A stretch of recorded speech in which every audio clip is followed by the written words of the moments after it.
د امریکایي سرتیري ویلکوک لپاره د جګړې ستونزې په خپل ځای خو په راستنېدو هم د یو عالم ستونزو سره لاس او ګریوان دی.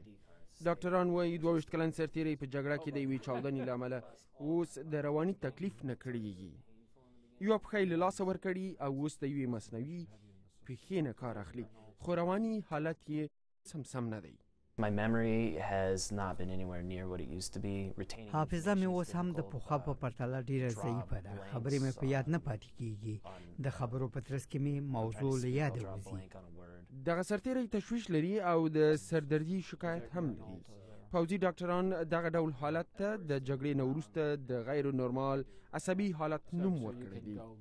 سرتیری کوک وایي دی پوهېدو چې سر ته جدي او فزیکي صدمه رسېدلې ده، یو داسې تکلیف چې ډاکټرانو نشو درک کولی. ډاکټرانو ما ته بشپړ معلومات را نه کړل. فکر کوم هغوی هیڅ هڅه ونه کړه او فکر یې کولو چې پوهیږي او پرېکړه یې وکړه چې ما رواني ستونزه پیدا کړې ده، ځکه سی ټي سکن زما دماغي زخم ښکاره نه کړ. ډاکټر سټیفن زیناکس متقاعد بریج جنرال او روانشناس دی. دی اوس یو شخصي کلینیک لري.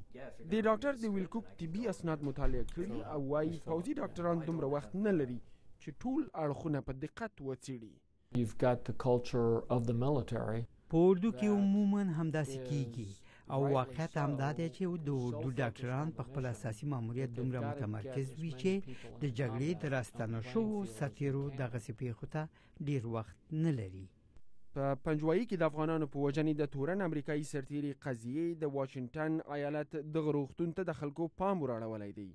د دې روغتون د هغې قضیې چې سلګونو سرتیرو د جګړې نه وروسته د رواني صدمې تشخیص غلط ثابت شوی و په اړه څېړنې روانې دي. د دې پریکړې منتقدین وایي د روغتون تشخیص تر پوښتنې لاندې د راوستلو انګیزه د دې علاج بېساری ډیر لګښت دی. خو د اردو مدافعین وایي چې د سرتیرو خراب رواني حالت کومه عمومي سیستماتیکه ستونزه نه ده. ډاکټر زیناکس وایي د پوځي ډاکټرانو په پریکړه کې مالی اړخ هم شاید نقش لوبولی وي، خو د دې ترڅنګ تجربه د ناروغ سره وخت تیرول او کله ناکله ښایي ښې او بدې طالع هم په سم او غلط تشخیص کې رول ولري. آیا د دې معنا دا ده چې ډاکټران باید ډیر حساسه اوسي چې خپلو ناروغانو ته د ناروغۍ د تشخیص په پریکړه کې له سخاوته کار واخلي؟ په دې قضیه کې هم دغه پوښتنه مطرح ده. د سرتیري کوک 10 وارې اکسیجني معالجه شوې ده او له همدې سره اوس تر پخوا یو څه ښه شوی دی.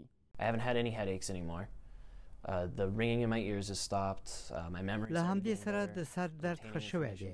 اوس مې غوږونه نه بنګېږي. حافظه مې بیرته مخ په ښه کېدو ده. خبرې مې په یاد پاتې کېږي. تشویش مې کم شوی دی او اوس یې کنټرولولی شم. ویلکوک بیرته په اردو کې د داخلېدو پلان نه لري، خو ژوند په مخ بیایي. څو میاشتې وړاندې د حتی د تلیفون د شمیرو په څیر ساده شیان هم په یاد نه شوی ساتلی.